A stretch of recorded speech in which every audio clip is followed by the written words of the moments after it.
नमस्कार, मैं हूं राहुल और आप देख रहे हैं पंजाब केसरी टीवी। संपूर्ण हिमाचल में वक्त तो चला है दिन भर की तमाम बड़ी खबरों से आपको रूबरू करवाने का, लेकिन सबसे पहले एक नजर अब तक की हेडलाइन पर। 27 दिसंबर को मंडी महारैली को सफल बनाने में जी जान से जुटे सीएम जयराम ठाकुर। कार्यकर्ताओं से कहा, महारैली के लिए रहें तैयार।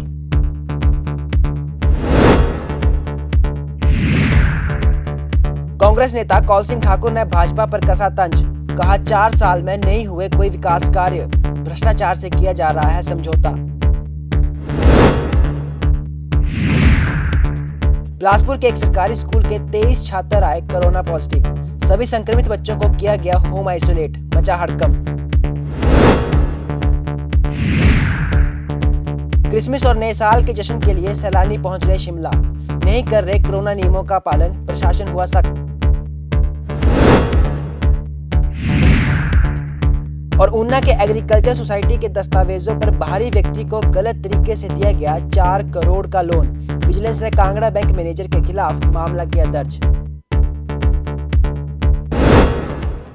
और अब खबरें विस्तार से। प्रदेश सरकार के 4 साल पूरे होने पर 27 दिसंबर को मंडी में महारैली की जा रही है, जिसमें प्रधानमंत्री नरेंद्र मोदी शिरकत करेंगे, जिसके चलते मुख्यमंत्री जयराम ठाकुर ने सभी कार्यकर्ताओं को तैयारियों के निर्देश दे दिए हैं ताकि किसी भी तरह से रैली में कोई भी कमी ना रहे। इसके अलावा मुख्यमंत्री जयराम ठाकुर ने कार्यकर्ताओं को संबोधित करते हुए कहा कि सरकार के शपथ ग्रहण समारोह में अभी प्रधानमंत्री नरेंद्र मोदी आए थे और उसके बाद भी समय समय पर हिमाचल प्रदेश को उनका आशीर्वाद मिला है। हिमाचल प्रदेश सरकार ने विकास के कई नए आयामों को छूते हुए अपने 4 साल का सफल कार्यकाल पूरा किया है। तीसरे साल हम कोविड के कारण हिमाचल प्रदेश में कार्यक्रम नहीं कर पाए थे। 3 साल पूरा होने पर, अभी 4 साल पूरे होने पर हमने प्रधानमंत्री जी से आग्रह किया, निवेदन किया कि आप आएं, और मुझे प्रसन्नता है कि प्रधानमंत्री जी ने हमारे उस निवेदन को स्वीकार किया और 27 दिसंबर को मंडी में आ रहे हैं। और ये हिमाचल के इतिहास में पहली बार होगा जब प्रधानमंत्री जी एक साथ एक स्थान पर एक समय पर 11,300 करोड़ रुपए के उद्घाटन और शिलान्यास करके इस प्रदेश के विकास को गति देंगे। और उसके साथ साथ में लगभग 20,000 करोड़ के लगभग ग्राउंड ब्रेकिंग भी होने वाली है, जो हमारे प्राइवेट सेक्टर की इन्वेस्टमेंट की दृष्टि से हिमाचल प्रदेश में एक हमने प्रयास किया है, उसमें भी हम काफ़ी हद तक सफल हुए हैं। और इसके पश्चात एक भव्य रैली का आयोजन वहाँ पर किया जा रहा है मंडी में। तो बड़ी काशी से छोटी काशी, प्रधानमंत्री जी के आने पर हम उनका अभिनंदन करेंगे, स्वागत करेंगे। और हिमाचल प्रदेश में जो हमारी 4 साल के सरकार के कार्यकाल पूरा हुए हैं, उन सारी बातों को लेकर के जो हमने 4 साल में काम किया है, उसके लिए आभार हिमाचल प्रदेश की जनता का भी करेंगे और प्रधानमंत्री जी द्वारा दिया गया हिमाचल के विकास के लिए सहयोग, उसके लिए भी आभार व्यक्त करेंगे। बार इस प्रकार की जो कमियां होती हैं वो आगे की जीत को प्रशस्त करती है, जीत का मार्ग प्रशस्त करती है। और मैं यही कहूँगा, अब की बार की उपचुनाव की ये जो कमी है, यही जीत का कारण बनेगी। एक तरफ जहां प्रदेश में 4 साल पूरे होने पर सरकार जश्न मनाने की तैयारी कर रही है, तो वहीं विपक्ष ने पलटवार करना शुरू कर दिया है। नाहन में कांग्रेस नेता कौल सिंह ठाकुर ने जयराम सरकार पर जमकर निशाना साधा और उन्होंने कहा कि प्रदेश में 4 सालों में विकास के नाम पर कोई काम नहीं हुआ है। मौजूदा सरकार ने भ्रष्टाचार को बढ़ावा दिया है। कौल सिंह ठाकुर ने यह भी कहा कि हिमाचल प्रदेश में जब जब कांग्रेस की सरकार आई है, तब पूर्व मुख्यमंत्री वीरभद्र सिंह के नेतृत्व में विकास कार्य हुए हैं। उन्होंने कहा कि मौजूदा सरकार को जनता ने पूरे तरीके से नकार दिया है। भारतीय जनता पार्टी की जो जयराम सरकार है, 4 साल में पूरी तरह विफल रही है और 4 साल में सरकार में विकास के काम सारे ठप कर हो गए हैं। कांग्रेस पार्टी जब जब सत्ता में आई, जब जब वीरभद्र सिंह जी मुख्यमंत्री रहे, विकास के काम थोक में हिमाचल प्रदेश में हुए हैं। चाहे सिरमौर की बात है, पूरे हिमाचल प्रदेश को हम एक नज़र से देखते थे। जहाँ तक वर्तमान मुख्यमंत्री हैं, कुछ हैं तो कहते हैं मंडी का मुख्यमंत्री है, मंडी का मुख्यमंत्री है। मंडी जिले को भी नज़रअंदाज किया, अपनी चुनाव कंस्टिट्यूंसी और एक धर्मपुर 2 कंस्टिट्यूंसी जो 2 नंबर पे है, उनको भ्रष्टाचार से कदम कदम पे समझौता हो रहा है। विकास के काम ठप पड़े हैं। 4 साल में जयराम सरकार ने, भाजपा सरकार ने लोगों को हताश किया, मायूस किया, निराश किया और लोगों ने मन बनाया है कि अगली बार जब चुनाव होंगे तो भारतीय जनता पार्टी को उखाड़ करके फेंकेंगे और कांग्रेस पार्टी की सरकार हिमाचल प्रदेश में स्थापित होगी। मैं आप लोगों के माध्यम से हिमाचल प्रदेश के उन मतदाताओं का धन्यवाद करना चाहता हूं जिन्हें मंडी संसदीय उपचुनाव में और 3 विधानसभा चुनाव में कांग्रेस पार्टी को भारी समर्थन दिया है। उसके लिए मैं उनका आभारी हूं। वो भी इसलिए दिया है, उस वक्त मतदाताओं ने बेरोजगारी के खिलाफ, महंगाई के खिलाफ, भ्रष्टाचार के खिलाफ, विकास के काम ठप पड़े हैं उसके खिलाफ, और जो किसानों के 3 काले कानून बनाए थे उसके खिलाफ वोट दिया और मोदी सरकार को एक झटका दिया। और आप जानते हैं इन चुनाव के रिजल्ट के बाद, हिमाचल के चुनाव के रिजल्ट के बाद मोदी जी ने पेट्रोल और डीजल की कीमतें एकदम कम कर दी, किसानों के 3 काले कानून वापस ले लिए और ये भी कहा कि महंगाई पर हम नियंत्रण करने के लिए कदम उठाएंगे। लेकिन दुर्भाग्यवश कोई कदम आज तक नहीं उठाया है। महंगाई जो है लगातार बढ़ रही है। अब इनको तो सही महीनों में 5-6 महीने रह गए, उसके बाद तो लोग कहेंगे गई सरकार, गई सरकार, गई सरकार। इन बातों को ध्यान में रखते हुए निश्चित तौर पे जो अगले चुनाव होंगे विधानसभा के, कांग्रेस पार्टी सत्ता में आएगी और सत्ता में भी 3/4 बहुमत से आएगी, क्योंकि लोगों ने मन बनाया है इस सरकार को हटाने का। और बिलासपुर में उस समय हड़कंप मच गया जब एक सरकारी स्कूल में एक साथ 23 बच्चे कोरोना पॉजिटिव हो गए। हालांकि सभी संक्रमित बच्चों को होम आइसोलेट कर दिया गया है। दरअसल बिलासपुर के राजकीय उच्च पाठशाला देगल में एक साथ 23 बच्चे कोरोना पॉजिटिव पाए जाने से सभी संक्रमित बच्चों को तुरंत प्रभाव से होम आइसोलेट कर दिया गया है। इसके साथ ही बिलासपुर के मुख्य चिकित्सा अधिकारी डॉक्टर प्रवीण कुमार चौधरी ने स्कूल का दौरा भी किया। वहीं एक साथ एक ही स्कूल में इतने मामले आने से स्कूल में SOP की अनुपालना सुनिश्चित करवाए जाने पर भी सवाल खड़े हो रहे हैं। मुख्य चिकित्सा अधिकारी डॉक्टर प्रवीण चौधरी ने बताया कि वह खुद मौके पर गए थे और स्कूल प्रबंधन से स्थिति जानकारी ली। हालांकि सभी संक्रमित बच्चों पर वह पूरी तरह नजर रखे हुए हैं। आज हमारे स्वास्थ्य विभाग में खंड मार्कंड की टीम रूटीन में, जैसे हम स्कूलों के बच्चों का कोविड का जांच करने जा रहे हैं, वैसे ही हमारे हाई स्कूल देलग में पहुंची तो वहां पे उन्होंने बच्चों की जांच की और उसके उपरांत उन्होंने 23 बच्चों में कोविड पॉजिटिव पाया गया। जैसे मुझे सूचना मिली तो मैंने वहां पर स्वास्थ्य शिक्षक और स्वास्थ्य सुपरवाइज़र के साथ मिलकर उस हाई स्कूल का दौरा किया और वहाँ देखा कि प्राइमरी स्कूल भी उसके साथ ही संलग्न है। तो हमने तुरंत इंतजाम करके और प्राइमरी स्कूल के बच्चों और जो भी उपस्थित टीचर थे उनकी जांच की और सभी की जांच के बाद ये पाया गया कि हमने जो 117 व्यक्तियों की कोविड की जांच की उसमें से कुल हमारे पास 23 मामले पॉजिटिव आए हैं। छठी से लेकर 10वीं तक क्लास के बच्चे हैं। मैंने health education Covid appropriate behaviour के बारे में बताया। फिर मैंने वहाँ के जो पंचायत प्रधान थे उनसे भी संपर्क किया और उसके बाद अगली कार्रवाई जो यथोचित कार्य वो। क्रिसमस और नए साल के जश्न के लिए सैलानी अब पहाड़ों का रुख कर रहे हैं। राजधानी शिमला में 80% तक होटल बुक हो चुके हैं, लेकिन बढ़ते पर्यटकों को देख अब प्रशासन ने भी कमर कस ली है। रिज मैदान पर सैलानी बिना मास्क और बिना सोशल डिस्टेंसिंग के नजर आ रहे हैं, जिसके चलते कोरोना के नए वेरिएंट ओमिक्रॉन का खतरा बढ़ रहा है। ऐसे में अब जिला प्रशासन ये दावा कर रहा है कि नियमों का पालन नहीं करने वाले लोगों के चालान किए जा रहे हैं ताकि वायरस को फैलने से रोका जा सके। एक्चुअली बिल्कुल खतरा है। मैं भी फैमिली के साथ आया हूँ और मास्क ज़रूरी है। हम लोग जहाँ पर भी निकल रहे हैं लगा रहे हैं, लेकिन अभी इसलिए नहीं लगाया हुआ क्योंकि अभी हमने एक ग्रुप फोटो करवाया था। तो मेरे को लास्ट ईयर आना था। लास्ट ईयर एक्चुअली काफ़ी ज़्यादा मतलब कोरोना का वो था, इस वजह से हम लोग नहीं आ पाए। तो ठीक है, लेकिन कोरोना का भी वेट हम कब तक करेंगे? मतलब एक फैमिली का एंजॉय भी होता है। अभी मतलब ईयर एंड हो गया वेट करते करते, लेकिन दिख रहे थे कि हालात सुधरने वाले नहीं हैं, इसलिए हमने सोचा चलो थोड़ा सा रिस्क लेते हैं और अपनी फैमिली के साथ आए। बिल्कुल सर, कोविड प्रोटोकॉल जो भी है उसका पालन करना चाहिए और मास्क लगाना चाहिए। मतलब कि इनफैक्ट हम होटल में भी गए तो ऐसे कोई खास व्यवस्था थी नहीं कि उनके पास सैनिटाइज़र था या कुछ था, तो इसीलिए हम अपना पर्सनल सैनिटाइज़र और मास्क यूज़ करते हैं और लेकर आए हैं।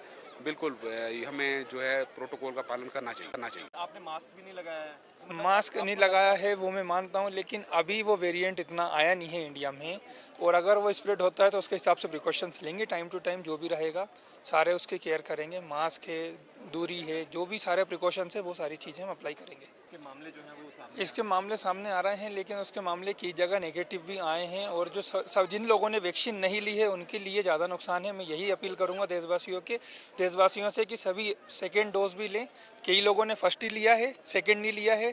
कई लोग अभी भी डर में हैं कि वैक्सीन से नुकसान होगा, मगर दोनों वैक्सीन लेना बहुत ज़रूरी है। जैसा कि आपको मालूम है कि दिसंबर जनवरी जो है पर्यटकों का सीज़न होता है, यहाँ पे जो है काफ़ी सारे पर्यटक आते हैं देश भर से। तो इसके जो है मद्देनज़र जो है यहाँ पे हमने जो ये दिशा निर्देश जारी किए हैं पुलिस को और हमारे प्रशासनिक अधिकारियों को कि एक तो जो हमारी ऐसी जगहों पे जहाँ पे पर्यटक ज़्यादा आते हैं उन जगहों पे जो है थोड़ी पुलिस की पेट्रोलिंग थोड़ी ज़्यादा हो, हमारे प्रशासनिक अधिकारी भी वहाँ पे जाएं और वहाँ पे देखें, और वहाँ पे लोगों को पहली बात जागरूक किया जाए कि वो जो है कोविड अप्रोप्रिएट बिहेवियर का पालन करें। जागरूक करने के पश्चात अगर कुछ लोग जो है नहीं मानते तो फिर उनके विरुद्ध जो है वो कार्रवाई की जा रही है। तो हमारा प्रयास पहले जागरूक करने का है, और जहाँ पे अगर जागरूकता करने के बाद भी अगर कोई यदि जो है नियमों का पालन नहीं करता तो फिर ये निर्देश दिए गए हैं कि उनके विरुद्ध जो है कार्रवाई की जाए और उनके चालान वगैरह जो है। हिमाचल प्रदेश के कांगड़ा कोऑपरेटिव बैंक की कार्यशैली एक बार फिर सवालों के घेरे में आ गई है। दरअसल ऊना में विजिलेंस विभाग ने कांगड़ा बैंक की एक शाखा के मैनेजर के खिलाफ 4 करोड़ के फर्जी लोन का मामला दर्ज किया है। ये मामला कांगड़ा बैंक की थाना कला शाखा से जुड़ा हुआ बताया जा रहा है। विजिलेंस के मुताबिक लगभग 1 साल पहले उनके पास तनोह गांव की एग्रीकल्चर सोसाइटी में उनकी FDR के दस्तावेजों के आधार पर गलत ढंग से एक व्यक्ति को 4 करोड़ रुपए का लोन दिए जाने की शिकायत दर्ज करवाई गई थी। इस शिकायत के आधार पर विजिलेंस ने मामले की हर पहलू से जांच की। लगभग 1 साल की जांच के बाद विजिलेंस विभाग ने अब इस मामले में बैंक मैनेजर के विरुद्ध मामला दर्ज किया है। विजिलेंस के मुताबिक आरोपी बैंक मैनेजर ने सोसाइटी के FDR के दस्तावेजों के आधार पर 4 करोड़ रुपए की भारी भरकम राशि का लोन एक ऐसे व्यक्ति को दे दिया था जिसका इस सोसाइटी से दूर दूर तक कोई संबंध नहीं था। हैरानी की बात तो यह है कि लोन लेने वाला व्यक्ति सोसाइटी का सदस्य तक भी नहीं था, और इसके बावजूद उसके सोसाइटी से जुड़ी FDR के दस्तावेजों के आधार पर लोन दे दिया गया। State vigilance anti corruption bureau Una के पास 2020 में दी बंडा एग्रीकल्चर कोऑपरेटिव सोसाइटी तनोह की तरफ से एक कंप्लेंट आई थी, जिसमें उनके द्वारा कंप्लेंट में दिखाया गया था कि थाना कला जो हमारा KCC बैंक का ब्रांच है उसमें ब्रांच मैनेजर ने जो कि उनके पास दा बंडा कोऑपरेटिव एग्रीकल्चर कोऑपरेटिव सोसाइटी के FDRs बैंक के पास थे, उन FDR के अगेंस्ट उस समय के बैंक मैनेजर ने किसी व्यक्ति को 4 करोड़ के लोन जो है वो सैंक्शन करके उसको लोन दे दिया है। जो यद्यपि वो व्यक्ति जो है सोसाइटी का मेंबर नहीं था, और ये लोन देने से पहले सोसाइटी को कॉन्फिडेंस में भी नहीं लिया गया था बैंक के द्वारा। तो इसका फाइनल इंक्वायरी रिपोर्ट होने के बाद कल 21/12/2021 को अंडर सेक्शन 409 एंड 420 IPC के तहत मुकदमा दर्ज करके इन्वेस्टिगेशन की जा रही है। अभी तो इनिशियल स्टेजेस पे ही है, केस रजिस्टर हुआ है पिछले कल ही हमारे पास। तो इन्वेस्टिगेशन में जो लोग इसमें दोषी पाए जाएंगे उनके अगेंस्ट कार्रवाई की जाएगी। एक से अधिक भी हो सकते हैं दोषी, जरूर हो सकते हैं। राजधानी शिमला में अब सफाई व्यवस्था चरमरा सकती है। शिमला में सफाई कर्मचारियों ने धरना दे दिया है। सफाई कर्मचारियों ने नगर निगम के खिलाफ मोर्चा खोल दिया और मांगे पूरी न होने पर शहर में सफाई व्यवस्था ठप करने की चेतावनी दे दी है। नगर निगम के नियमित सफाई कर्मचारी और सहव कर्मचारियों ने बुधवार को नगर निगम की महापौर और आयुक्त को ज्ञापन सौंपा है, जिसमें खाली पदों को भरने और उनके साथ साथ आउटसोर्स पर की जा रही भर्तियों का भी विरोध किया है। साथ ही में 5 साल पूरे करने वाले कर्मचारियों को नियमित करने की भी मांग उठाई है। 16 दिसंबर को एक डिमांड दी थी, उसमें मैंने टाइम बाउंड किया था 24 दिसंबर तक कि अगर हमारी डिमांडें नहीं मानेगी तो हम सफाई व्यवस्था बंद करेंगे और सब लोग हड़ताल पे चले जाएंगे। तो उसी बात को लेके आज मेयर मैडम कमिश्नर साहब, जितने भी हमारे HOD है, सब ने एक बैठक रखी है, उसमें डिप्टी मेयर भी थे। तो बैठक में ये निर्णय लिया गया है कि कुछ मुद्दों पे सहमति हुई है और हम एक टाइम बॉन्ड किया हमने 1 जनवरी के फर्स्ट वीक में अगर जो हमारी डिमांडें हैं अगर नहीं मानी गई, मंत्री साहब के साथ एक बैठक हुई, उसमें हमारी डिमांडें नहीं मानी गई तो फिर हम हड़ताल करेंगे। हमारे कैजुअल वर्कर उनके और जो शहर के गार्बेज गार्बेज है उनके सहमति हुई है कि जो हमारे पास पद खाली पड़े 245 पद हमारे खाली हैं उनको भरा जाए। तो उसमें सहमति हुई कि सरकार के आगे हम पक्ष रखेंगे। मेयर मैडम ने बोला है कि ये वर्कर है इनको जो खाली पद है उनमें भरा जाए। ये मैडम काफ़ी लंबे समय से 10 साल से हमारी ये डिमांड चली हुई है। जब से साहब सोसाइटी बनी है तब से ये हमारी डिमांड चली हुई है। जैसे कि दिन प्रतिदिन हमारे जो कर्मचारी रिटायर हो रहे हैं, बीच बीच में डेथ हो रही है, उनकी भर्ती नहीं की जा रही है। और बढ़ती ठंड ने सोलन वासियों की चिंता बढ़ा दी है। ठंड के कारण सोलन में लहसुन की फसल पूरी तरह से खराब हो रही है, जिसके चलते किसान अब चिंतित नजर आ रहे हैं। किसानों का कहना है कि वे सारा साल खेतों में कड़ी मेहनत करते हैं, खेतों में बीज डालकर उन्हें दूर दूर से पानी लाकर सींचते हैं, लेकिन कई बार मौसम की मार इस कदर पड़ती है कि फसल पकने को तैयार नहीं होती। इस बार फसल पक के तैयार हुई है पर वह तबाह होने की कगार पर पहुंच गई है। सोलन के किसान आजकल इसी स्थिति से निकल रहे हैं। इस बार भी ठंड बेहद अधिक पड़ रही है और बारिश न होने की वजह से पाला अधिक गिर रहा है, जिसकी वजह से लहसुन ऊपर से जल रहा है और उनकी लाखों की फसलें खराब होने की कगार पर पहुंच चुकी हैं। लहसुन है जी, जितने भी उसके अंकुर ऊपर को निकलते हैं वो पाला सारी ख़त्म कर देता है। फसल पर तो इसका प्रभाव बुरा है ही। जो लोगों ने लहसुन लगाए हुए हैं, मेरा ख्याल वो कई बीघों में है और क्विंटलों के हिसाब से लहसुन लगे हैं। इससे लगभग 20-30 लाख का लोगों का नुकसान अवश्य होगा कम से कम। मैंने 2 क्विंटल लहसुन लगाए हैं जी और खनौक गाँव है मेरा, और हम भी उससे सिंचाई नहीं कर पा रहे, उसकी गुड़ाई नहीं कर पा रहे। पाला इतना है, अगर गुड़ाई करेंगे तो उसकी जड़ों को चला जाएगा। पाले से बड़ा भारी प्रभाव है, फसल तबाह हो रही है। संपूर्ण हिमाचल में मेरे साथ आज के लिए फिलहाल इतना ही। मुझे दीजिए इजाज़त। नमस्कार।